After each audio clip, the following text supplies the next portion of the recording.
हरि रस पिया जानिए, कभू न जाए खुमार। मैं ममता घूमत फिरे, नाहि तन की सार कबीरा, नाहि तन की सार।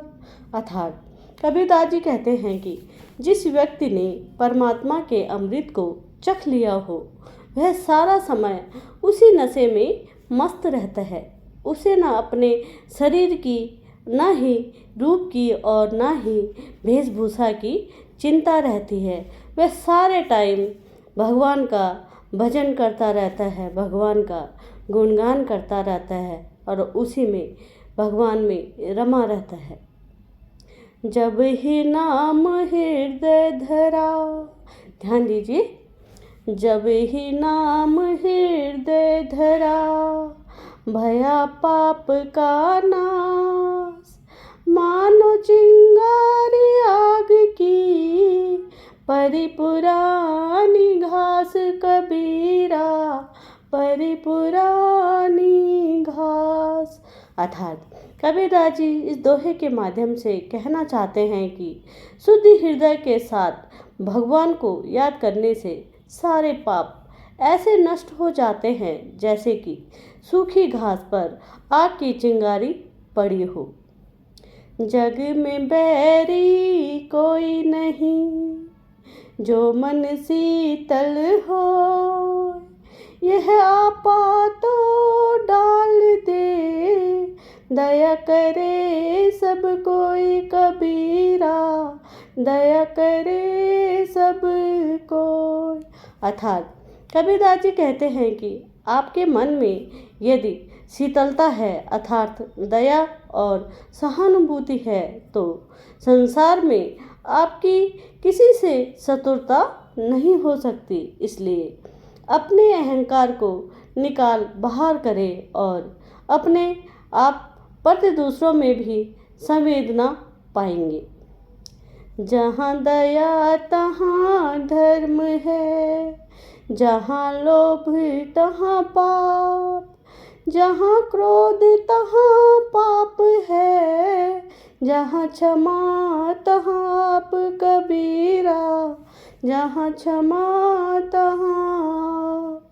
अर्थात कबीरदास जी कहते हैं कि जहाँ दया भाव होती है, जहाँ धर्म होता है और वहाँ धर्म व्यवहार होता है, जहाँ लालच और क्रोध है वहाँ पाप बसता है, जहाँ क्षमा और सहानुभूति होती है वहाँ भगवान रहते हैं। इसलिए जहाँ हमेशा दूसरों पर दया भाव रखनी चाहिए, धर्म व्यवहार करना चाहिए और लालच और क्रोध अगर किसी के मन में पनप गया है या है तो वहाँ पाप बसता है।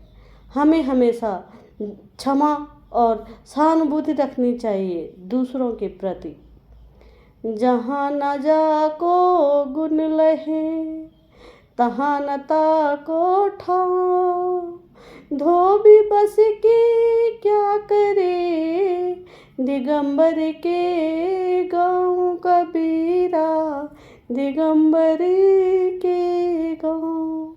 अर्थात कबीरदास जी कहते हैं कि जहाँ पर आपकी योग्यता और गुणों का प्रयोग नहीं होता वहाँ आपका रहना बेकार है। उदाहरण के लिए ऐसी जगह धोबी का क्या काम जहाँ पर लोगों के पास पहनने को भी कपड़े नहीं होते। जैसा भोजन खाइए तैसा ही मन हो, ध्यान दीजिए, जैसा भोजन खाइए तैसा ही मन हो, जैसा पानी पीजिए तैसी वाणी होए कबीरा, तैसी वाणी होए। अर्थात शुद्ध सात्विक आहार तथा पवित्र जल से मन और वाणी पवित्र होते हैं। अर्थात जो जैसी संगति करता है वैसा ही बन जाता है। कबीरदास जी कहते हैं कि हमें शुद्ध और सात्विक आहार यानी कि भोजन और साफ जल ग्रहण करना चाहिए। उससे हमारा मन और वाणी पवित्र हो जाती है। जो जैसी संगति करता है, कबीरदास जी कहते हैं कि वह वैसा ही